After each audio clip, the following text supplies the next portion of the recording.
Hey guys, and welcome back to my channel. And thanks for tuning in today for this Alphabet Zoo video. So we are going to be building this Jaguar habitat that you can see here. Now we're obviously on to J now. I think the next it will be K, which is the koala and the Komodo dragon, so stay tuned for those videos. However, today we're going to be building this Jaguar habitat. Now you can see we've got this sort of outdoor area over here, and then they also have this kind of indoor viewing area, and then at the back, which you can't see from here, there's this indoor Jaguar kind of climbing frame area, which is really cool. So yeah, Jaguar is one of my favourite animals, and I was really excited to build this habitat. I've wanted to build something like this for a while, so I'm really pleased with how it turned out. Let's head over onto the speed build now, and stay tuned for the cinematics at the end. So again, as always, when it comes to square buildings, they don't actually take that long to build because, you know, they're very, very square. So to start off with, I wanted to kind of do a bit of terraforming and get this kind of right. I wanted the Jaguar habitat so that the platforms, they would be on eye level with the guests, and then like they would have a ramp to go out of their habitat. So I started off by doing a bit of terraforming and then trying to get this slope right, and then just wanted to kind of, you know, neaten things up a little bit, get the path in. As always, build your path first and build the building around a path, because it's just going to be more accurate. Like, you know, it's just always going to be more accurate if you build your path first. So I love the South American pieces. As you know, with Alphabet Zoo, if you've been following along, that I have used an awful lot of South American pieces in this zoo just in general. I do like the bamboo pieces. I think they were a fantastic addition from the South American pack, and I just love how they look. It just kind of works, you know. It's just this natural wooden theme. I like to use lots of kind of like natural woods in my builds, and the bamboo is just another fantastic addition to that, and there's also the option to colour it too. So yeah, this is just doing some terraforming, making sure that the Jaguars can actually get into this area down here, and then I just wanted to sort of outline the rest of the edge of their habitat, because obviously, you know, at least then I know kind of what I'm building, and it just means I can sort out the kind of terrain, obviously, before I kind of build it all and then realise actually I can't put the fence there because the terrain's too steep or whatnot. So they've got quite a big area, however half of the habitat is blocked off by trees. If this were a real zoo, I guess half of it would be like, there'd be two different kind of groups of jaguars. There'd be like maybe one pair in one side and another pair on the other side. So that's kind of my thoughts and sort of logic with that.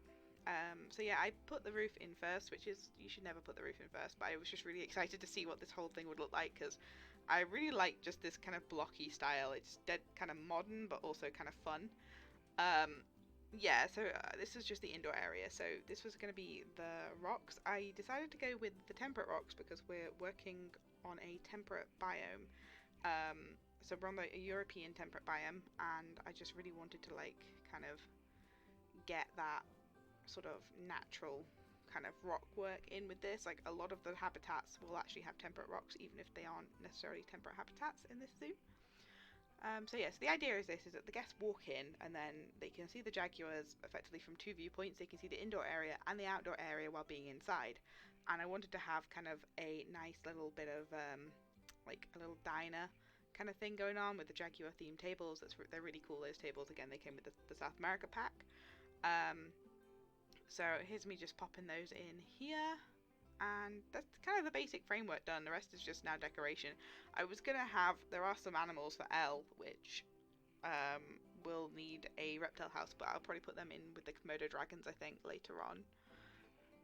So as you can see, I was just making sure that the jaguars can't escape, and I mean, jaguars are really, really cool.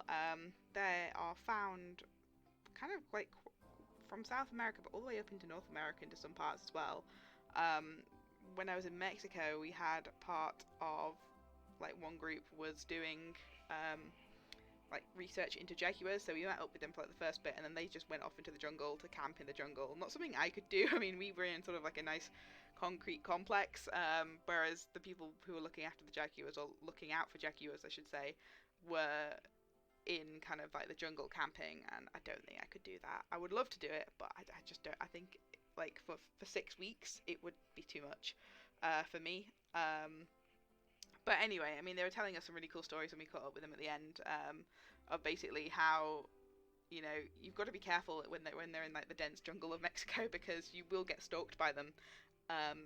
You know, that you carry torches at night, not necessarily to see, but mainly to catch the eyes of jaguars. And I think one of the guys, he was saying that he went to go to the toilet at night, and he went around to the toilet block, or say toilet block, I think it was just a hole in the ground that they dug, and with his torch he caught a pair of eyes of a jaguar sort of staring at him, and so he had to make sure that he had kept his eye on this jaguar the entire time as he walked back to the camp, just to make sure that the jaguar wouldn't stalk him, because obviously with cats, you know, as soon as you look away, they'll go for you. So they're really, really cool creatures, and like as I said, I always saw them at Chester Zoo, and I just think that, you know, they're magnificent. I love animals with spots, particularly like jaguars and leopards. One of my favourite animals is the Amur leopard, and I really, really hope we get this in Planet Zoo at some point. I can't see it happening, but I really hope we do, just because, like, they are gorgeous. So to get these letterings, by the way, I used the art shapes. Now, I've recently discovered the art shapes and what you can do with them, and I think they're brilliant. So I just wanted to kind of just use them to get a different font. I was going to maybe have some spots on it, but decided I would just kind of give it a bit of a shadow and have it yellow and black, sort of theme in with the Jaguar kind of style. Obviously, this is, you know, one of the major habitats in the zoo. If it were in like a normal zoo in the real world, people would be flocking to go see it. So I wanted to make a big deal about it. Hence with the giant spirit of the Jaguar in big words over there.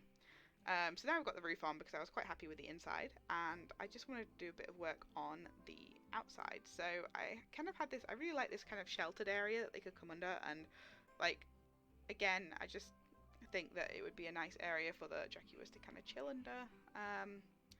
And yeah, so obviously we've got the kind of very, very typical mesh, which most zoos tend to use actually for big cats. It's like this mesh with the anti-climb stuff on the top.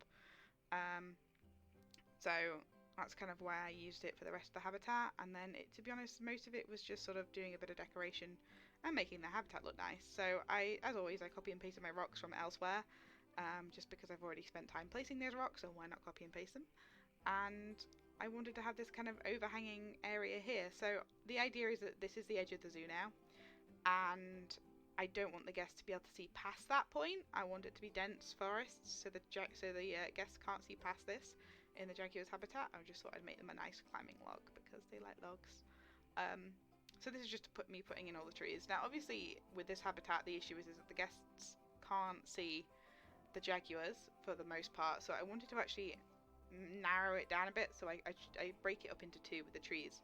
I was going to have a climbing frame later on, but I decided, you know what, I want them to use the climbing frame that's in the indoor area. If they want to climb, that's the area they've got to climb for. So yeah, I was just kind of, you know, messing around with the plants, getting the terrain right, and that was kind of it really for this habitat. As I said, you know, I do like the jaguars. I think they're really, really cool animals. And I think, you know, the game has really done them justice. I like the fact that they have their own special animation for rubbing on the kind of, you know, the rubbing pad, and I just like the fact that they come with a melanistic option rather than an albino option. Like, it makes so much more sense to do that, and I really hope we see more melanistic animals in the game in the future, because, like, I just really like the diversity and of having different animals of different colours. I like to be able to look at my habitat and know that that one there is Dark Shadow and that one there is Brightthorn, which that's the names of the jaguars. Dark Shadow was actually from my Tiger King Park, which no longer exists because I liquidated it to get the conservation credit. So she's a hangover from that. I'm hoping we'll get some black jaguar cubs from her as well at some point.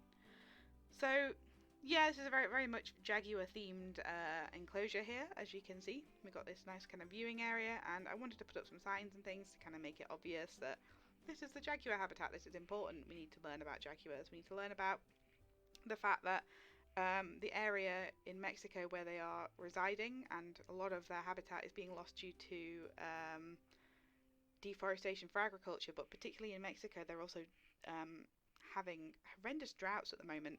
And essentially it just makes it harder for the plants to recover when the forest has been destroyed, and it also makes it difficult for the animals to actually find water to survive as well. So there's a lot of things kind of affecting them at the moment. I think as well people genuinely want to persecute the Jaguars as well because they think, oh, they're probably going to take livestock. And it's like, well, yeah, but I mean, these guys are there first, so let's protect these guys. So I wanted to kind of, you know, make it dead obvious and make it kind of be like this kind of, you know, this is the Jaguar, this is why they're here, let's protect them. Because, you know, that's what this zoo is about as well. It's all about education and making sure that the guests have thorough education. So this was me having fun building a Jaguar. Now I decided to take it over here and actually start with some different pieces. So as with the theme of Alphabet Zoo, we have these wonderful art pieces that came with the Australia pack, and they're one of my favourite pieces in the game. And I was just messing around here trying to work out how I wanted to do this. And in the end, I decided we were gonna. Sorry, that kind of makes me laugh. That kind of a little shape. But I decided we're gonna go for a black Jaguar body, and we would just wing it and see how it goes. So obviously, we have the body here of the lights. Now the black doesn't show up with the lights very well, so I do change it around. But this kind of goes with some of the other things I've built in the park as well. So we have a peacock one. We have a giant panda one, and we have some, the flamingo one, obviously, and the crocodile one. So we have lots of different lights like this, and I'm planning on doing a few more. And once the zoo is complete and I've got them all built, I will probably put them in a pack and put them on the workshop. Kind of like I did with the macaque and the fences. So, yes. Not the macaque, sorry, the... Yes, it was the Japanese macaque. So with the fences and stuff like that. Sorry, my brain just disappeared then for a minute. But yeah, so obviously I wanted to have some nice lighting inside, and just to kind of give it this warm kind of tropical lighting feel, and just sort out this bit out here. To be honest, this I just placed a toilet because I needed a toilet nearby, and then later on I do vegetate it, but I don't think I recorded that just because I do a lot of stuff kind of in between recordings. Like, I'm really rubbish at recording. It's sort of, I have to remind myself to record when I'm doing stuff because I just start building, and currently at the moment, as I'm speaking this and doing like the voiceover for this, I am struggling with ideas for some of my later habitats. I'm not really feeling in the mood to build, but I do want to finish this project, so I will still work on it anyway. Anyway, so we're coming to the end of this now, so please do check out my other videos if you like this one. Obviously this is part of the Alphabet Zoo series, so we're going all the way through to the end of the Zoopedia with this. New Planet Zoo videos will be coming out every Tuesday and Friday, so do check out that. Check out my channel for that if you're interested. I'm also putting other games out on Sundays, so 3 videos a week really. I don't know how long I'll be able to keep making videos for, but I enjoy doing it and we'll be doing it in the near future. So anyway, thanks again for tuning in, and I will see you in the next one. So take care, guys.